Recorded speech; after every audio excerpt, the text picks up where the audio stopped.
Mesdames, Messieurs, bienvenue à cette page d'information sur CamNews 24, la vitrine du journal. Assemblée nationale, après l'ouverture solennelle de la session parlementaire, l'heure au travail. 4 projets de loi ont été déposés sur la table des députés hier 16 novembre 2015. Utilisation abusive des pesticides, les experts du Burundi, du Cameroun, du Congo, de Djibouti et du Rwanda enquêtent sur la menace qui pèse sur l'environnement. C'est dans le cadre d'un atelier sous-régional consacré à la vulgarisation de la Convention Rotterdam.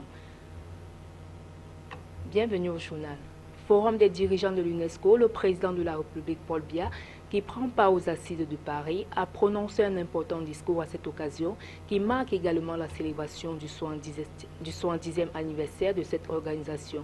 Cette 38e session de la conférence générale de l'UNESCO, à travers le Forum des dirigeants, se tient en faveur des droits de l'homme, de la dignité humaine et contre l'extrémisme violent. Reportage Donna Ayuso. Le 16 novembre 2015, l'UNESCO, qui a célébré le 70e anniversaire de l'adoption de son acte constitutif, a voulu marquer l'événement avec l'organisation du Forum des dirigeants de la conférence générale du 16 au 17 novembre 2015, de sorte qu'il coïncide avec cette célébration. Cette rencontre de haut niveau, ouverte à Paris, est réservée au discours des chefs d'État et de gouvernement des États membres, invités à exprimer leur point de vue et leur vision concernant l'UNESCO et sa place sur la scène internationale aujourd'hui et demain, alors que l'organisation célèbre 70 ans d'action et que la communauté internationale se tourne vers le programme de développement durable post-2015. Les discours des chefs d'État et de gouvernement des États membres commencés le 16 novembre 2015 se poursuivront pendant les séances plénières matin et après-midi du mardi 17 novembre 2015 en fonction du nombre de chefs d'État et de gouvernement présents au forum. Pour cette première journée, Paul Biya, le président de la République du Cameroun, qui prend part au forum des dirigeants de la 38e session de la conférence générale de l'UNESCO, a prononcé cet important discours qui dénonce la montée en puissance du terrorisme. Mon pays partage aussi cette vision de paix perpétuelle par laquelle s'ouvre l'acte constitutif de notre organisation que je vais me permettre de citer. Les guerres prenant naissance dans l'esprit des hommes, c'est dans l'esprit des hommes que doivent être érigées les défenses de la paix. Fin de citation.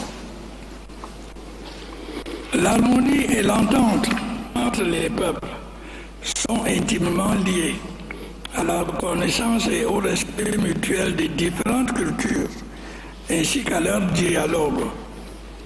La diffusion de l'éducation et du progrès des sciences ne peut qu'y contribuer. Heureusement, l'UNESCO se consacre depuis sa création à la promotion de ces valeurs. En effet, là où la guerre montre son visage hideux, on peut en voir les conséquences tragiques pour les populations et pour le patrimoine culturel de l'humanité. Ce qui se passe en Syrie, en Irak et au Mali l'illustre à suffisance. Loin de nous décourager, ces exemples déplorables doivent, au contraire, nous renforcer dans notre détermination à faire échec à ces idéologies funestes et rétrogrades.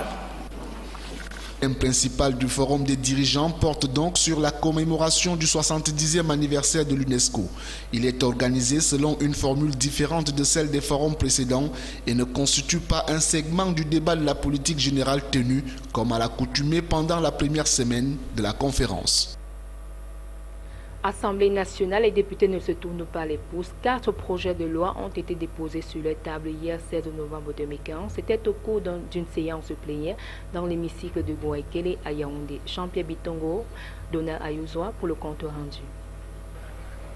Il s'agit du projet de loi autorisant le président de la République du Cameroun à ratifier la convention relative à la SECNA, l'Agence pour la sécurité de la navigation aérienne en Afrique et Madagascar. Convention adoptée le 12 janvier 2010 à Ouagadougou, Burkina Faso et signée le 28 avril 2010 à Libreville au Gabon.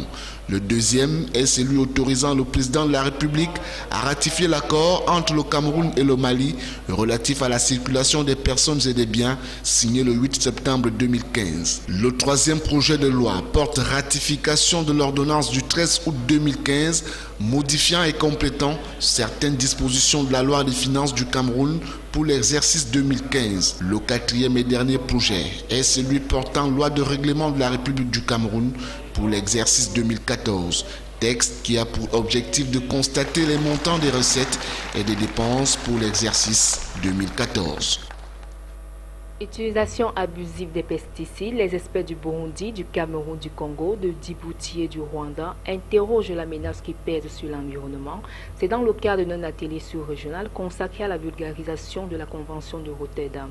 Il est question d'éclairer les lentilles sur les risques inaccessibles en matière d'utilisation des pesticides et autres produits chimiques dangereux. Les détails avec Salomon Fouy, Marcel Bondo-Aben.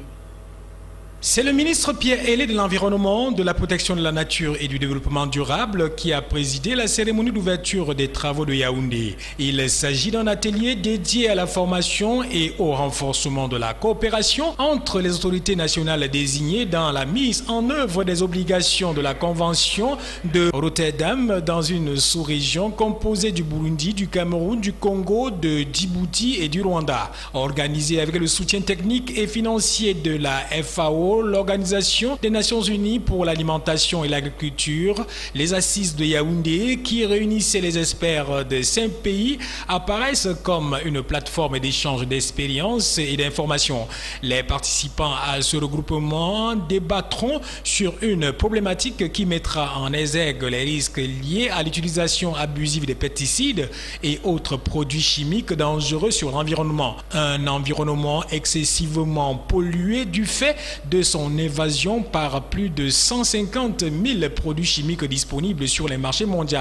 Des substances chimiques pour l'essentiel toxiques, entraînant des conséquences nocives sur la chaîne alimentaire et partant sur la santé des humains. Le Cameroun n'est pas à la marge des mauvaises pratiques d'utilisation des produits toxiques. La contrebande, la contrefaçon et la corruption ont fait le nid des substances querellées dans le pays.